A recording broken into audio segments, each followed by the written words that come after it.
DJ LeRoy. Night Watchman, how you doing, buddy?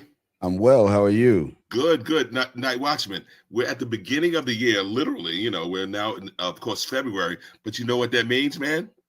Well, it means Valentine's Day, it means Black History Month, and it also means the Harlem Fine Arts Show. How you know all about this, Night Watchman? Yeah, I have a cheat sheet. well, well, you know what, Night Watchman? Why don't we just get it popping? I mean, you can't do this alone or without who? Can you say Mr. Dion Clark? Bring him out here, man. Yes. Yay, I'm glad to be back. Yes. We're glad to have you back.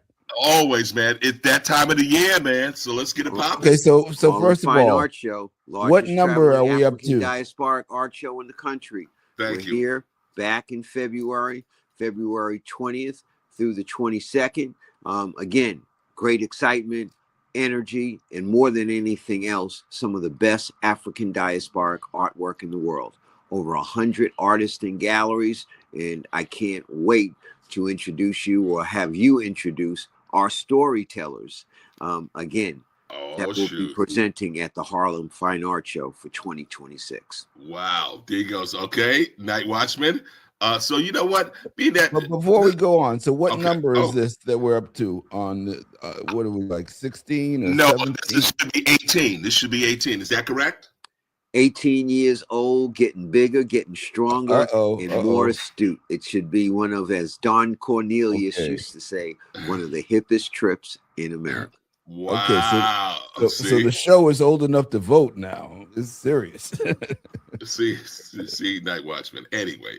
So you know what, Dion?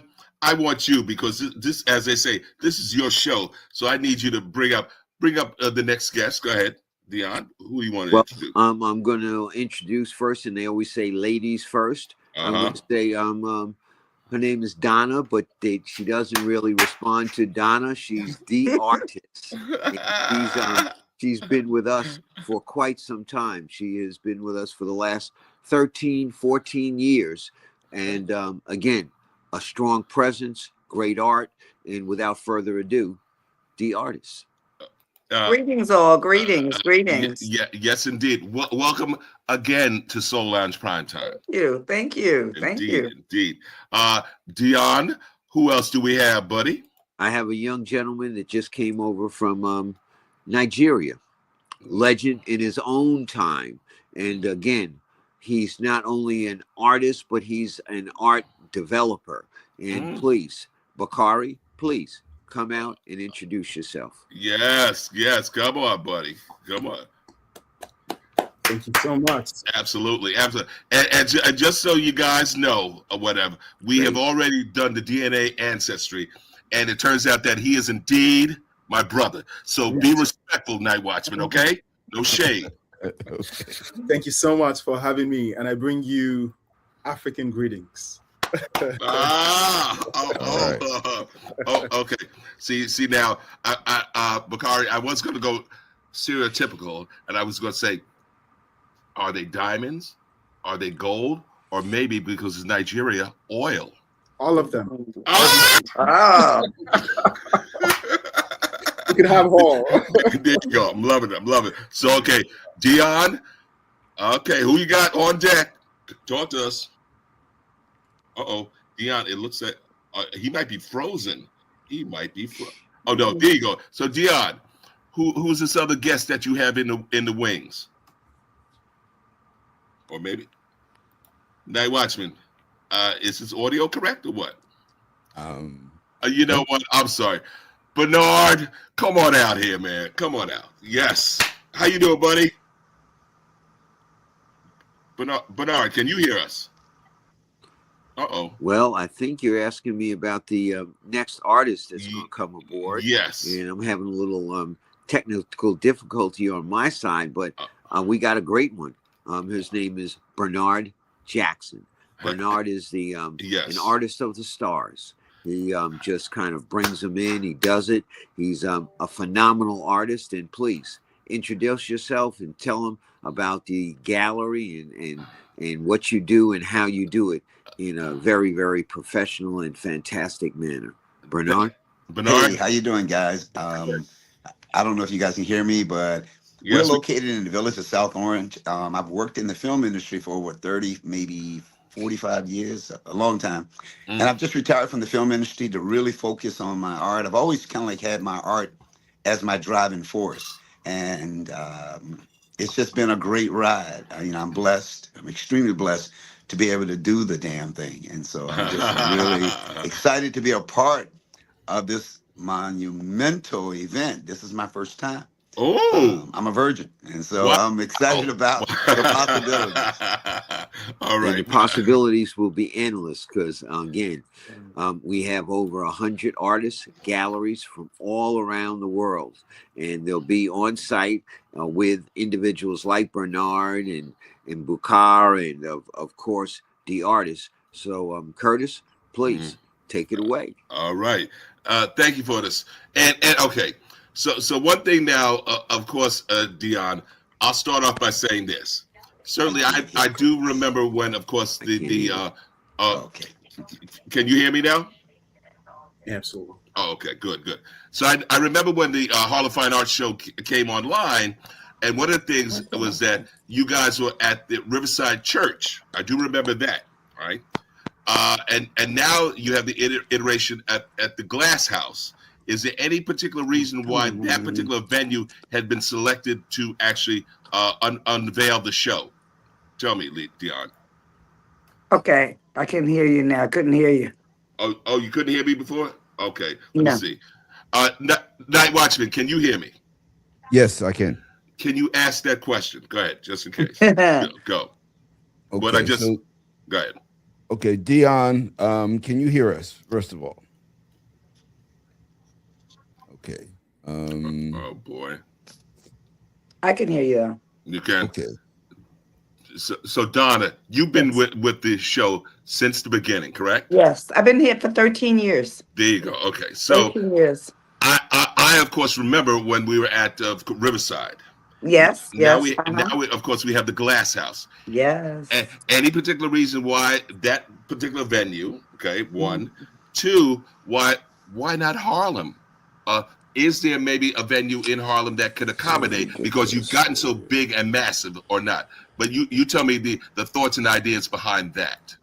The Glass House Uh-huh. is, I tell people when you come to the Glass House, first of all, it's classy. And then when you take the elevator up, there's like the carpet, and then the glass doors open.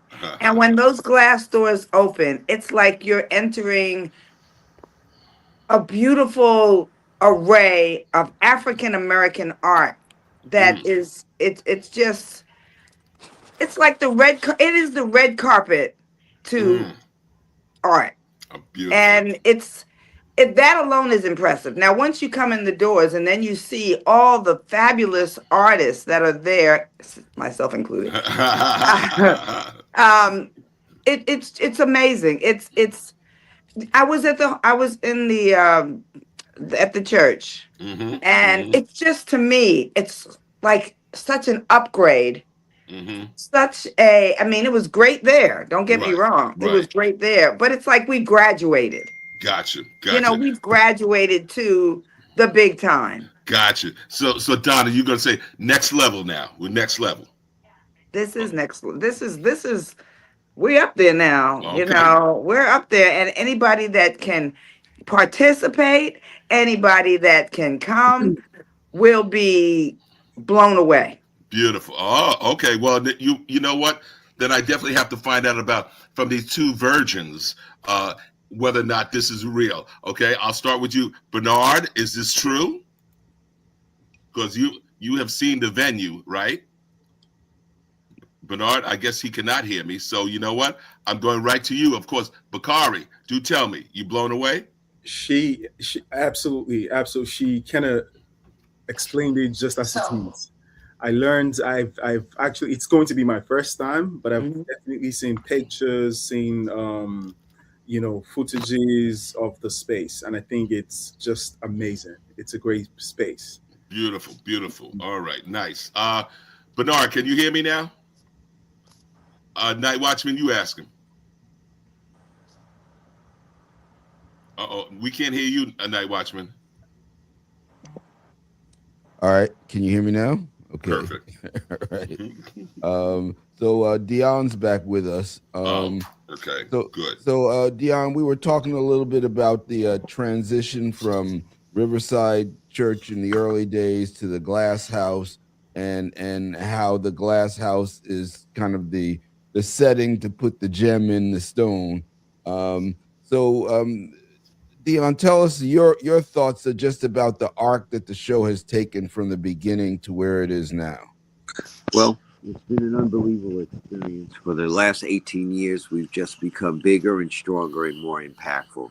Well, as you know, we're a hybrid of a show called the National Black Fine Arts Show, which was a show that took place in the 90s, and it was headed up by a gentleman by the name of Jocelyn Wainwright and Stedman Graham. And everybody Stedman, because that's the relationship with Oprah. And I came in, and I had the privilege to be one of the marketing individuals on the team. It really got the feel of who, what, when, and how. And when they decided to move the show any further, we decided, the three individuals, Andrew Nichols, Dion Clark, and Chris Roberts, we banded together and we brought a show, and we developed a show called the Harlem Fine Arts Show. And our first show was on the 144th Street Armory in Harlem. And it was just a fantastic event. We just had the opportunity to have about 25 artists and galleries, and we opened up the doors, and we sold our wares. And in the middle of the show, positive figure came through the door. Her name was Gail King, and she said, I want to buy this, and I want to buy that, and I want to help raise the show in itself. And she just was phenomenal in terms of, she empowered the artists. She bought a number of the works, and at that point in time, we decided we needed to find a home for the Harlem Fine Arts Show, and that home became the Riverside Church. And that was with a gentleman who ran the church at that time, Reverend Forbes. James Forbes. Yes. And he was a legend in that time at that church. And I'd like to send out my regards, because Mrs. Forbes just passed away over the last week. But again, Reverend Forbes was there for us. The Riverside Church was there for us, and we started our journey. And we went from 1 to 14 years. And during that time period, we went from 250 to 300 to 1,000 to 5,000 to we were busting out the seams. Over 10,000 people coming over a 4-day period of time. And we needed another home. And we needed to be able to expand ourselves to include diversity, equity, and inclusion all around, not just New York, but really a way to spread the cultural nutrition that's so important to the Harlem Fine Arts Show. So again, we looked for a new home. We found a new home after the pandemic, and that home happened to be the Glass House. And one of the biggest, baddest venues in New York City, the art capital of the world. And we were able to, again, start that trend, developing and bringing the artist in. And we started at 40 artists, 50 artists in our first year at the Glass House. We're now up to 100 artists and galleries. And I'm telling you, the crowds are there. From 5,000 to 10,000 to, we expect 15,000 people to come through our doors and get a chance to talk to our storytellers, because these artists are the only individuals that can really give you unfiltered stories pertaining to our community, pertaining to our lives, and pertaining to the world.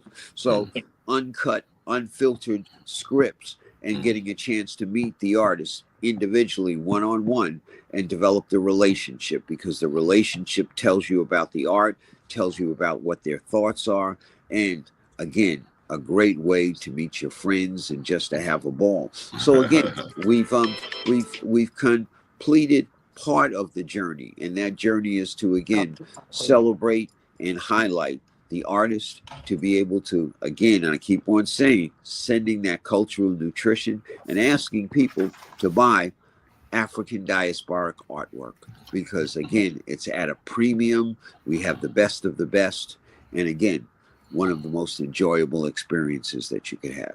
Beautiful, beautiful. So, so Donna, being that you will know this, we've heard, of course, the phrase of starving artist. I do want to know that this particular venue, this experience, has it been beneficial in terms of, certainly we know that there are browsers, but are there serious people coming there to purchase art?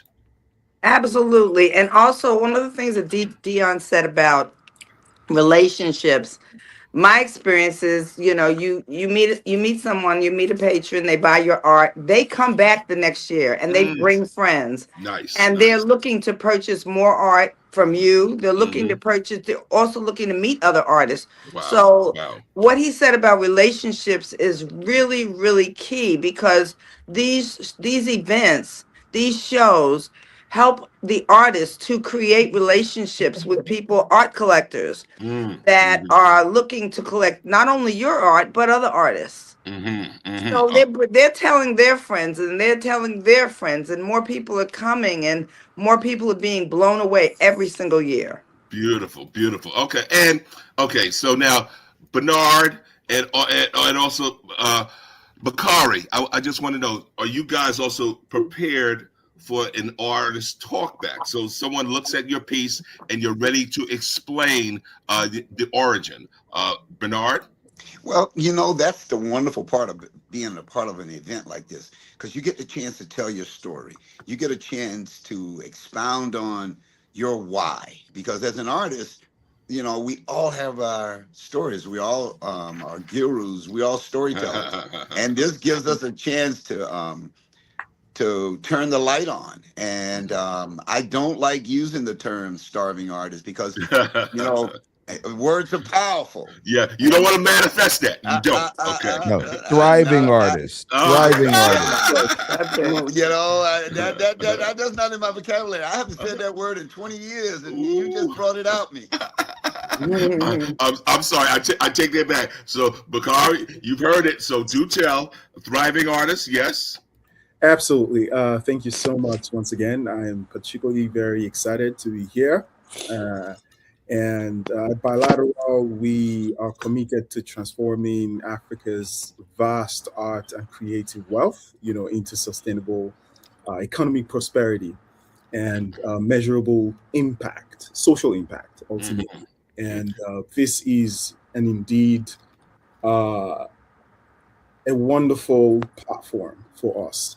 So we are so happy to be curating and to be showcasing a premier selection of Nigerian artists, that will be bringing the vibrant energy, the depth, and narrative of African contemporary art, to one of the world's most prestigious stage, the Harlem Fine Arts Show. Okay. Well, Bakare, on that note, okay, so certainly I do know about this. I guess it's every 2 years. I know that we've had it Brazil. I know that we've had it other European countries.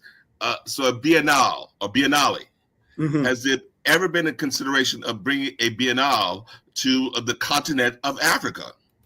Right.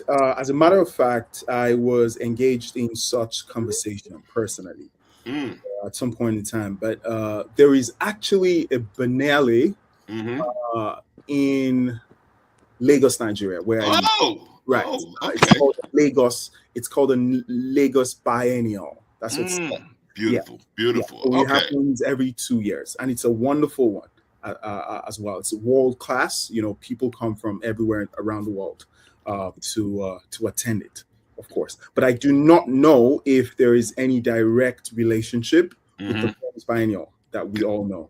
But it's a huge one as well. It's a really huge one. Then I also wanted to touch on the whole the idea, or shall I say the construct, the nomenclature starving artist.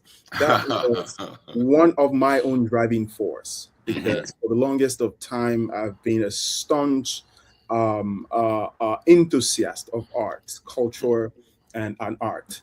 And I thought it was important when I heard the narrative of the starving artist. I see the work that the artist put into this creative expression, and I also think that they were not getting as much value Mm-hmm. for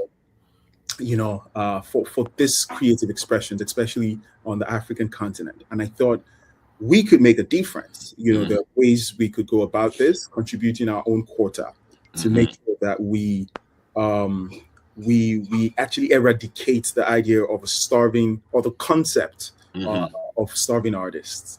Gotcha. Okay, but on that note, and this is for you, Dion. So since its inception, have you seen, let's say, an uptick in terms of the more support and or purchasing of Black art, but by Black folk, and then also crossing over to other ethnic groups? Well, to be candid, we have grown tremendously in terms of our economic power and our economic base.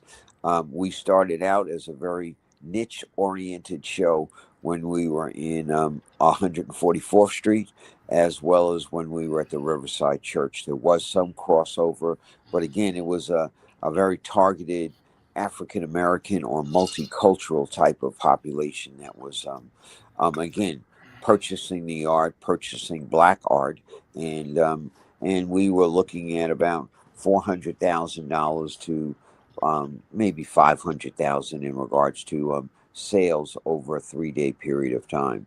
When we have come to the Glass House, we sold over $1 million over Wow. $3 Mm-hmm. over the 3 days. And it's not a multicultural show now; it's an international show. We have individuals coming from every aspect and every community in the New York market. We embrace each other, we salute each other, and we pay homage to the great artists that have the opportunity to come to the show and tell their story, sell their works, and develop relationships, because it's not only artists and consumers selling works to each other, it's also artists selling works to galleries, all artists developing relationships with museums, artists Mm. selling artists works, and trading and bartering works in itself. And last but not least, it's the youth that are coming to buy the art also. So it's not just the mature individuals that are looking for the classic artist. We have the classic works, but we have the new emerging artists that Mm. will be the classic artists and the masters in the next few years. So we've grown, and we've really been able to again develop the total spectrum, so you can buy a piece of a Romare Bearden or Mm-hmm. a Jacob Lawrence, and then you can buy right next to him, and go to the next booth and talk to a Bernard Jackson and be able to buy his works, and know that Bernard is going to be right next to Romare Bearden as we talk in the next 10 years. So it's a way to, again, buy affordable types of opportunity. And this is great legacy types of opportunities, because you are purchasing art, again, from an emerging artist that will become a master. And these masters, their works will just grow tremendously in terms of value. And then we as people will pass this work on to our children, and it's legacy building, it's empowerment building, and it's a way for us to develop generational art, generational wealth, and be able to pass that on. So it's a great way to learn all these aspects, and you can learn it at the Harlem Fine Arts Show, because besides all the art, besides all the great artwork that you come across and you get a chance to look at and hear about, we do lecture series all Mm. day Saturday, all day Sunday. And we always say an educated consumer is the I best love consumer, because that. bottom line, you're learning what to buy, you're learning from the artist, and Mhm. let's have a love fest in regards to economically empowering not only our community, but all the communities that sustain and that are involved in this particular entity. And we've had growth in one other area, and then I'm going to pass the ball off. Mhm. Um, we've had growth in regards to our relationship with the Harlem Art Alliance. Ah, Able to, Boza Rivers. Yes. yes, Okay. my man, Boza. Mm-hmm. Boza Rivers and all the great things he's done in that community. He's also introduced us to the West Harlem Art Alliance. Oh, Michael. Yes, Yes. indeed. Okay. And they've put together a great opportunity for us in regards to they're bringing all multicultural artists that paint under that diaspora. And that means the Latino artists. They're going to bring that that shape, that look, those colors, that feeling, and that in that community to be a part of our community, which it always has been. But again, it's a great way for us to be able to showcase the total African diaspora, and a great way for the Latino, African American, and you have that Afro-Cuban type of perspective popping on. And again, it's one of those hip trips that you're part of. You want to come and be involved in it. Absolutely. Night Watchman, what you got for us, man? Well, I wanted to go back to Bernard and just hear a little bit about your story, how you got started as an artist, and tell us a little bit about your journey. Well, you know, I started off. I'm originally from Columbia, South Carolina, so I'm a Southern guy. You know, I went to Benedict College, did my graduate studies at the University of South Carolina, and then I started working in the film industry. Spike Lee got me in the film industry working on Malcolm X. And from there, he wrote a letter that got about 4 of us in the industry. And 100 films later, I've done about easy 100 films. Malcolm X, Die Hard 3, Strictly Business, Tales of the Dark Side, Boomerang, Do the Right Thing. So I was doing everything behind the art, behind the scenic background, and behind the directors, marbleizing, wood graining, aging, sculpting, murals. And it opened up a huge network of celebrities and people that purchased my art. So for years, I was, you know, I was a kid in a candy store selling and moving pieces. And now I've developed my own line of colors. I work with caulking. Color caulking. Okay, and this line, it's different than acrylics, it's different than oils, it's different than watercolors. It's caulking. It's actually, we got 196 colors. We're going to debut our line at the show. We want the artists to experience. We got tons of giveaways. And so I've been extremely fortunate and blessed to be thrusted into an arena that I can open up to other artists. I mean, it's like a kid in a candy store being able to have your works in Magic Johnson's home and some of these other celebrities. Whoopi Goldberg, I work on The View, Cameron Hall. So my thing, I'm not a black artist. I'm just an artist. You're an artist. I'm just an artist. Because what I don't want to be put in that little box. That's right. You know, I need Martians. I need pilgrims. I need everybody to acquire my pieces. And for me, it's the buying and selling of art. How do I educate my customers about buying original works of art? And you know, you're right. I mean, educated consumer is my best consumer. Okay. So Bernard, on that note, tell me that also Spike has some of your art, correct? I actually have a piece that I'm going to be presenting to Spike really, really soon as a gift, and I'm hoping he'll come to the show.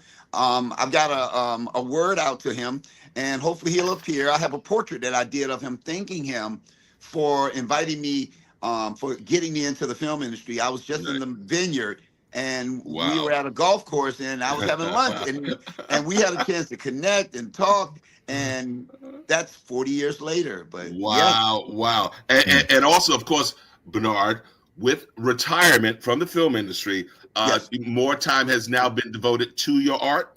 Well, you know what? I never really gave the film industry 100% of my time. I was always running my gallery for 30 years because I knew that the film industry was only a segue into a bigger picture. You know, I did not want to get locked into it. I used the film industry. I didn't misuse it. I used it. And they used me for my talent. And so I have a great relationship with the film industry. I still softly work on projects. My daughter's working I was working on Saturday Night Live. I retired from that, and so now I'm just kind of like, I'm just enjoying my life right now. It's a beautiful thing to be able to walk away from it. Beautiful. And Love that. when Bernard mentions Spike Lee, I have to give a little tribute to not Spike, but Spike's uncle, Cliff Lee. Because Cliff Lee has been the musical director for the Harlem Fine Arts Show for its first 10 years. Cliff Lee was there with his trumpet, just playing away for every event. We call him the old man, and now I become old. But he was just so great, and one of the patrons of the arts, and my patron saint, and I just have to say something very positive about her, Nancy Lee, and that's Cliff Lee's wife, and she happened to pass away a few years ago. And I just want to send all my respect and all my love to her, because she was always there in those early years in the kitchen in Brooklyn saying, Dion, we're going to do this, and we're going to do that.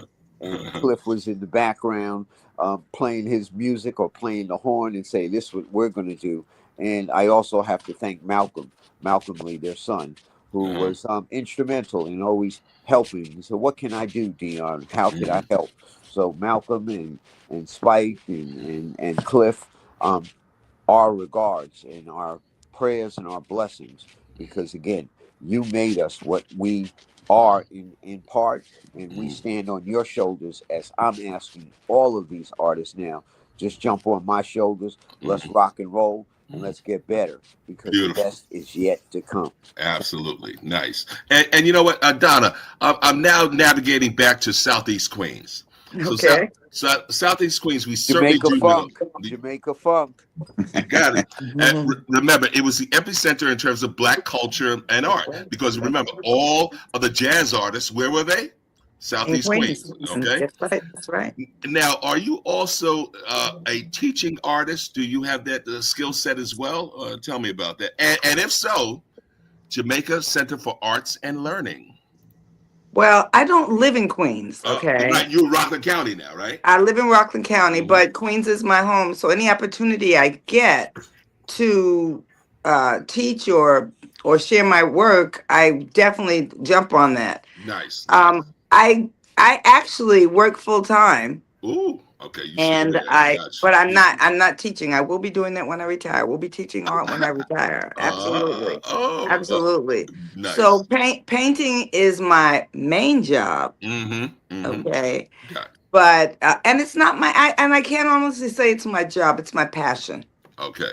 Oh, it's not a job. It's something that I enjoy. It's something that I use as an outlet, and every opportunity I get to share with young people, I do, because they've taken art out of the schools. And so what I do go into the schools whenever someone calls me. Go into the schools. I'll bring in some artwork, teach some techniques, teach some art history, just because we don't have that. Like when I was growing up, they had it, but now they're not teaching children art. They're not teaching children art history. Right. So every chance I get, that's what I'm doing. Okay, beautiful. And you know what? I'm also thinking, Bakare, that certainly if you do not have a relationship with this organization, I'm wondering why. And you know what I'm navigating to, because it is dominated by our DNA, Nigeria, baby. So of course, I'm thinking about the Africa Center, man. Talk to me. And I want to jump in 1 second real quickly, because Bakare comes from a great master that has been a part of the Harlem Fine Arts Show for a few years. He was brought to us when we were in search of developing relations with the motherland, with Nigeria in particular, and he's helping be a conduit to, again, bringing additional artists over and really kind of cultivating a pipeline for success and for cultural energy and nutrition. And Bakare Dion, give me a name. What's that name? Go ahead. Who's that person that you met? No, the name of that person. that Nigerian who you mentioned, cultivating that relationship? Go ahead. Well, I'm going to let Bakare say it Ah, because Right. okay. he's one of the master. All This right. gentleman is one of the masters.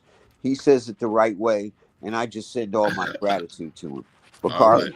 Thank you so much. We're talking about Doba Afolabi.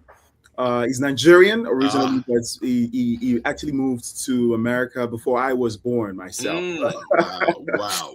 And he's done amazing. You know, he's a master. He's in fact one of our master artists at Bilateral. And personally, in my personal capacity, I've represented him for 4 years.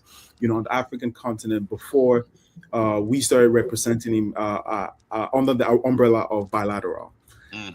Okay, and do tell me, Bakare, you heard me mention Africa Center. What's the relationship, if there is one yet? We're still in conversation. Okay. You know, to foster great conversations. I mean, great relationships. I beg your pardon. And we're not only going to stop at that. We have actually last year, especially, we did an extensive cultural exchange in art trip to the Caribbean. In Jamaica. You know, and we have established wonderful relationships with the African Caribbean Institute and the Jamaican Memory Bank, including the National Gallery in Jamaica, as well as the Edna Manley College of Performing and Visual Art as well. And then, of course, across the African continent. Well, you know what, Bakare, I hear you. I definitely feel you. So I'm thinking about every September. I certainly do know what happens in New York, and that, of course, is the General Assembly. Correct. So there is no reason why this African art cannot be brought to bear. Let's say, well, of course, I'm prejudiced, so of course Harlem, Uptown, but you know, somewhere where it can be showcased. Your thoughts? Very well said. As a matter of fact, in 2024, so the past 2 years, I've been in New York during the entire UN General Assembly and all other sideline activities. And in 2024, particularly, we were at we were in Harlem. Interestingly, I think the City College, if I'm not mistaken. CCNY, yes. We showcased Doba Afolabi's work. You know, it was at the Glass, I think the Glass House or so. I can't remember the name of the space, but of course, in City College. So yes. There's some gallery space that's actually facing the road. Facing the Amsterdam Avenue. I know exactly. Yes, perfect. We did that. And I myself was inducted by a collective called the Most Influential People of African Descent, the MIPAC, designated by the United Nations. And we're, of course, in conversation to see what we could do at that time, because truthfully, the entire world often gather here in New York. I mean, in New York at the time. And I particularly love New York simply because it's one of the most cosmopolitan cities in the entire world. So, very well said. And I think we're just getting started. Beautiful. Yes. Go ahead. Who wants to weigh in on that? I heard somebody. I said, yes, we didn't. Yes. Yeah, go ahead, Donna. I think that's fabulous. Okay, there you go. So I did notice in terms of you, Dion, mentioning, of course, Harlem Arts Alliance, West Harlem Arts Alliance. I did not hear Northern Manhattan Arts Alliance. Just putting that out there. Yes, and they are part of this also. It's a united Harlem in regards to all of the artists, all of the galleries, and all coming together to be able to impact the show and show their colors. And their colors are artists all need to get together, and especially the Harlem Renaissance, and our salute to the Harlem Renaissance, and how this journey and this cycle just continue to evolve. Okay, beautiful. Well, I'm going to say one thing too. So certainly we do know they have a new home. It's beautiful, absolutely spectacular, and that, of course, is what? The Studio Museum. I want to know, how come there is not yet, or you tell me that you're in discussions with the Studio Museum to be a part of the Harlem Fine Arts Show? Well, that hasn't really come to light as of yet. I want to Okay. take my hat off for the work that Thelma Golden has Mm-hmm. done at the Studio Museum of Harlem. I'd like to again respect the Studio Museum for its quick development Mm-hmm. in regards to the new showcase that they have, and we Mm-hmm. would love to see how they can become a part of us and we as one. But we will always be working together because that we have the same common cause. So Mm-hmm. we might not be visibly together right now, but Mm-hmm. they're together in heart, in spirit, and mind. Beautiful. And you know what other one I'm thinking about, Dion? I'm thinking about the Children's Art Carnival, Michael Unthank and Company. Well, we work with Michael, and Michael was one of the original individuals, along with Foza Mm-hmm. Rivers, that helped get the Harlem Fine Art Show going. At that time, Michael Umtank was the president of the Harlem Art Alliance. I remember So that. Yep. there, there is a relationship. There'll always be a relationship. And Alethea Brown, Oh yes, from the Alethea, BX, from the yes, BX, baby. Yep. she Okay. works there. She works with us. She's been a part of the show for a number of years, and her impact with the Harlem Art Alliance, all of Harlem, including the Harlem Fine Art Show, will always be relevant. Beautiful, beautiful. So And Night Dion, Watch. yeah. Go ahead, Night Watchman. Go ahead. So Dion, I want you to talk a little bit about the whole cycle of the year, because the Harlem Fine Art Show is once a year, but your operation is a 365-day a year. That's So right. tell us a little bit about what happens during the rest of the year that you do that develops the show, that develops the relationships, and develops the artists. Dion, did you hear that from No, Night Watchman? Oh, he no, wants to know. Well, certainly, we certainly know the Harlem Fine Arts Show is this once a year, but during the rest of the year, 365 days of the year, what are you guys doing, working on? well, we have created, and we're 365 days a year, 24/7, Mm-hmm. because we've developed the virtual art district. And Mm-hmm. that was created during the pandemic. And we partnered with a group out of London and Bulgaria.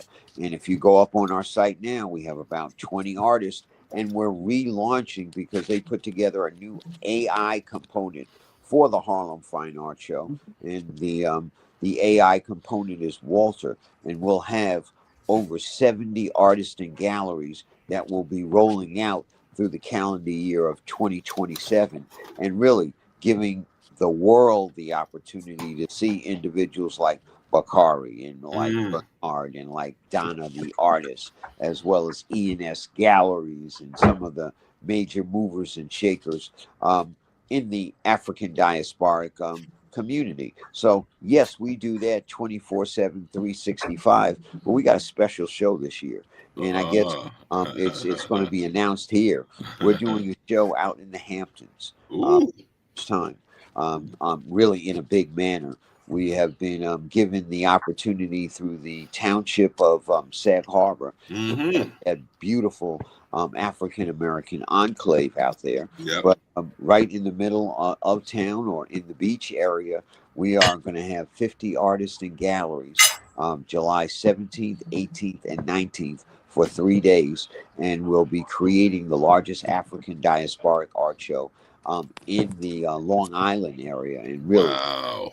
you're going to Wow. love to behold. It'll have the artwork, it'll have the lecture series, it'll almost be a mini version of what we do in New York City. And in New York City, we're magnificent in terms of 100. We'll be half of that on Long Island. But oh, it is going to be so fantastic, so energizing right off the beach, and then Mm-hmm. a great way to spend some days during your summer. Love it, love it. That's great, Dion. And you know what, Bernard, I'm hearing this because certainly we think about traditional African American enclaves. We think about when we think about the Vineyard, we think about the Vineyard. We think about Oak Bluffs and Company, right? We think about Long Island. We think certainly Sag Harbor. I'm also thinking about the Delmarva Peninsula. That's Delaware, Maryland, Virginia. There around Virginia Beach. Any thoughts about also bringing that particular aesthetic there? Well, Bernard, you heard me? Yes. Oh, gotcha. Go Yeah. ahead, man. Well, I'm not familiar with those areas. Okay. This is my first time. We're going to be actually doing a show in the Vineyard also. Okay. So Okay. I'm excited about being a part. This was my first year. Last year was my first year in the Vineyard, and hold on. All this time, and even hanging out with Spike in the first year. My first year, and when I'm telling you, I was delightfully. It was amazing. It was amazing. Just the energy, going to church there and walking around and experiencing the richness of our culture. I was jaded by the Vineyard. I was like, oh, well, it is what it is. But it is truly, it's a mecca of culture. Yes. And so this year we are going to be featured there. I'm doing a massive show there also. There's a couple of galleries that are going to be featuring my new series that I'm working on, The Red Umbrella. Okay. Bernard, I want a little insight. Do tell. Red Umbrella. Come on. Well, it's kind of like chocolate. You got to taste it, but I can touch you and get you warmed up about it, but you got to experience it. It reminds you of the red bottom shoes. It reminds you. Oh my God. That elegant sister walking in London, in Paris, in Brooklyn with the red umbrella. It's a movement. It's a movement. Wow. The red umbrella was used in the 40s and in the 50s as a means of protest, and I didn't know that when I started working on this monochromatic series. But it has really transformed my entire palette. Wow, very nice. It's very quite nice. interesting. Mm-hmm. All right. Night Watchman. I know early on, and this is not shade. I remember early on you talked about acquiring black art. Okay. That it is certainly an investment. Do you still embrace that thought? Of course. Why? Okay. No. Okay, no. I just want to. So you actively go out and seek it, correct? Yeah. I mean, I'm fortunate to lived in New York and know a lot of artists, and so it's organic. I love being in the community of creativity that exists in New York in all forms of art, and what you find is that an artist, it doesn't. You heard Bernard's background. He started in film, and then he's doing fine art, and he's still doing film.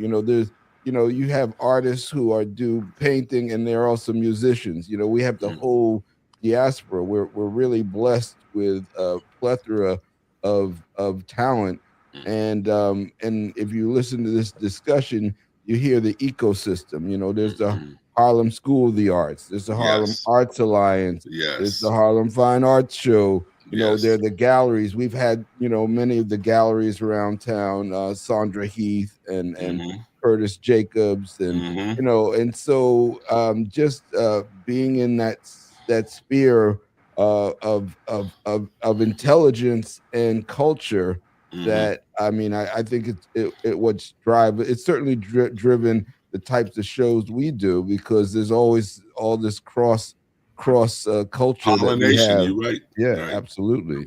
Nice. All right. Well, I guess one of the things I be thinking to myself, Bakare, certainly we do know, and I'm talking about, let's say, Nigeria, art being subversive. That's one. Okay. And I certainly do think about a musician. So, I got to say Fela. You know this already. So do tell me, how was the perception back then? What is it now in terms of, let's say, art, culture, music? You tell me. So largely, I'd say that we're still scratching the surface. But on the flip side, I must say to you that one of the greatest exports out of the African continent right now is the arts. Yes. Okay. Music, you see it's insane. About a year or two ago, I remember one of our artists who is going to be here as well. She's flying in from Denmark.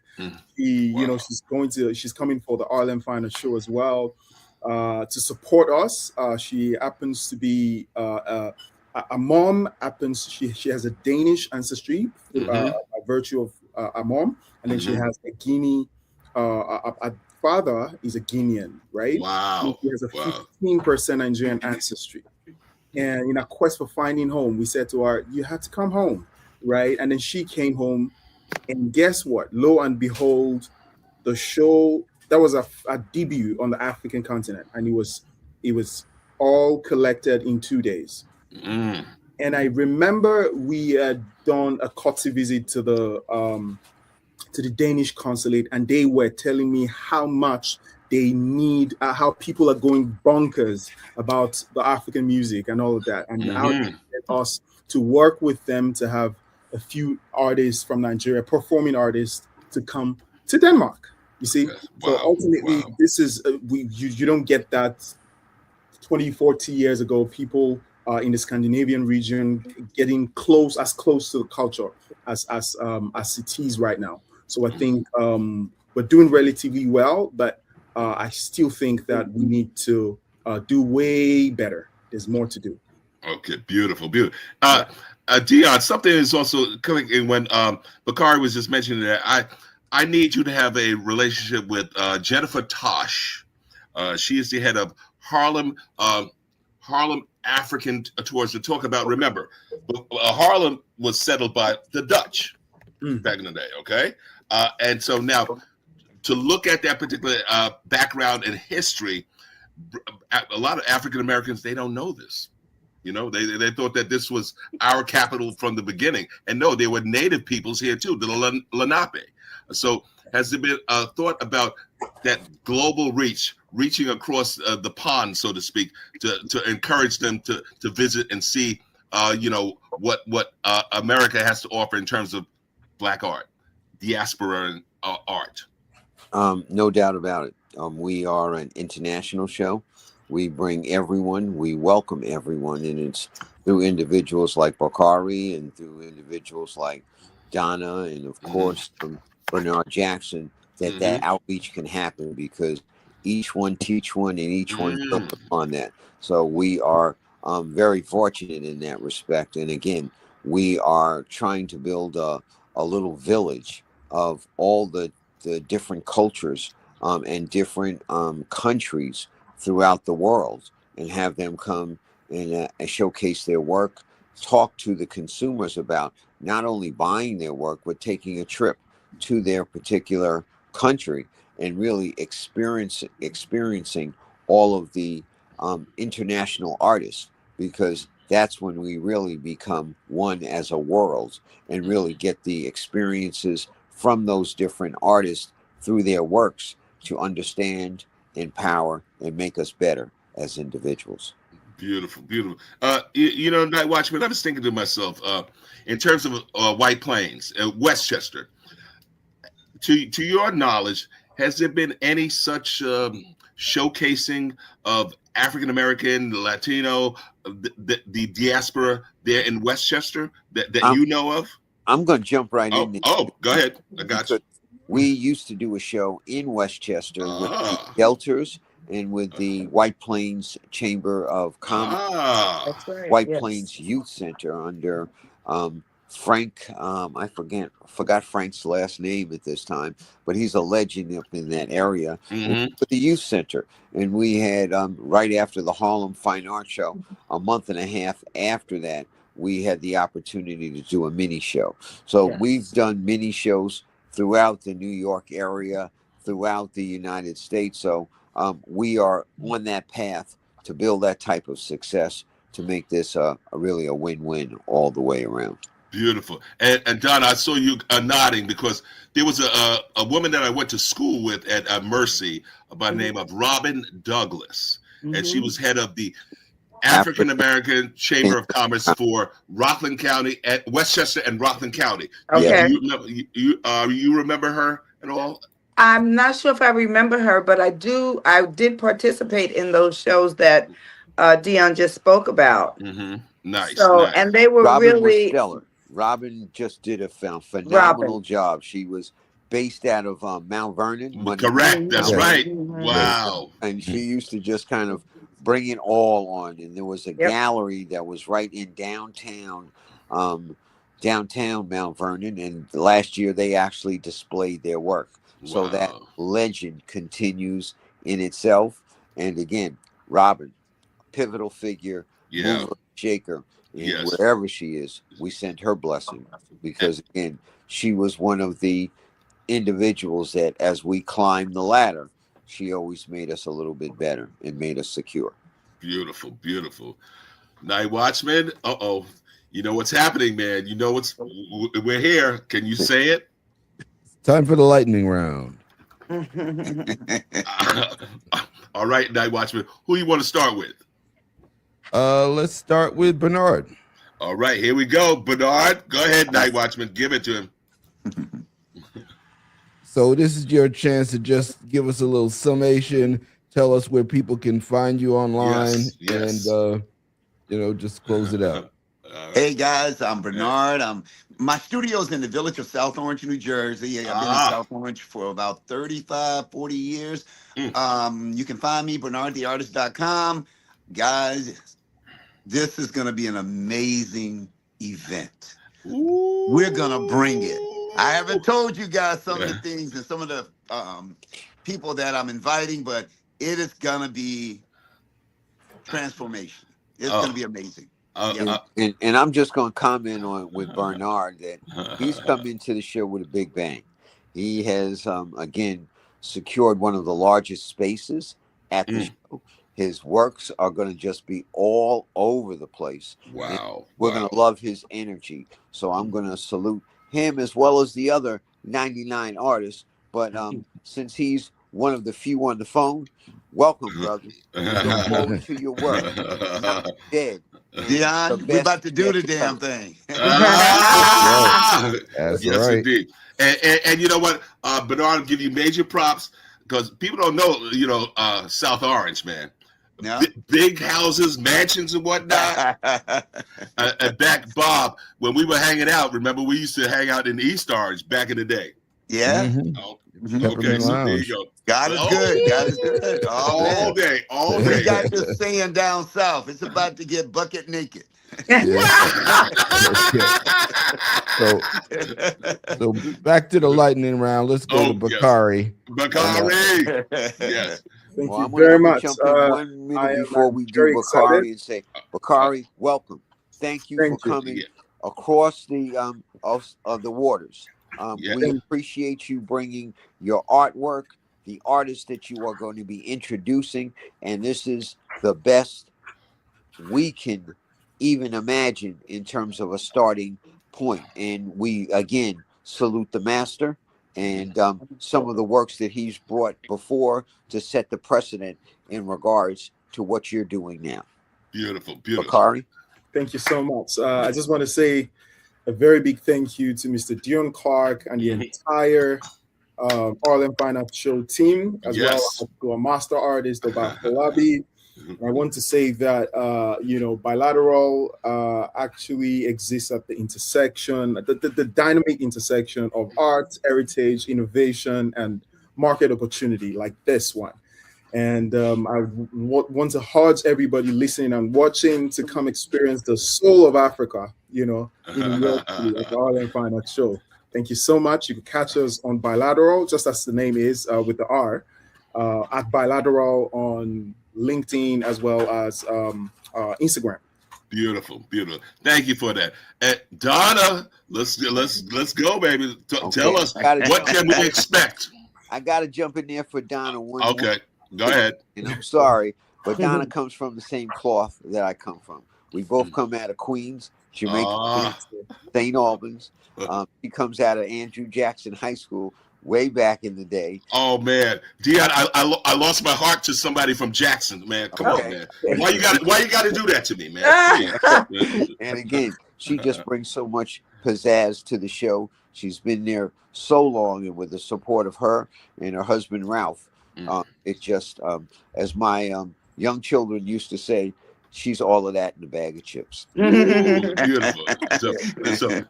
So Donna, what are we looking forward to in 2026? Do tell us. You're looking for more color because everything I do is lots of color. You're looking for some new ideas, some new things that I have. Just got finished working on a series for the Harlem Renaissance, and you can find me on Harlem Fine Arts website. You can pull me up and you can visit my virtual gallery. You can find me on the artist Donna on Instagram, and you can come and visit me in person and at my booth, and I would be glad to talk with you. I'm looking forward to it. Likewise, Right. yes, loving this. So you know what, Dion? I guess you got to take us home, Dion. Well, again, hfas.org. Please buy your tickets. Come see the show. Support us. Support culture. Support. Again, a population that is under siege right now. And I'm just going to get real serious at this point. We are at the point where we need to make sure that our legacies in regards to art and culture remain. From the African American Museum in Washington, D.C., to the platform that we have in New York, and to the platforms that we have all around the world. It's so important to support our artists because they are our legacy, they are our future, and they are our past. And please support us, be a part of us, because we love you. Beautiful, beautiful. Well said, Dion. Night Watchman, do you want to take us home? You've been listening to Soul Lounge Prime Time on WHCR 90.3 FM, the voice of Harlem. Also live streaming on YouTube and Facebook. You can always find us on Mondays, 5 p.m. on the radio and 8 o'clock streaming on your favorite channels. We want to thank these fabulous artists. You only got a chance to see 3 of them here, but there's another 97 that are waiting for you at the Harlem Fine Arts Show. So we want to make sure buddy, you're there. And thank you all for joining us and sharing your experiences. And we look forward to seeing some amazing work. Yes, indeed. And Night Watchman, here's the most important question. They'll be invited back to the cookout. Absolutely. and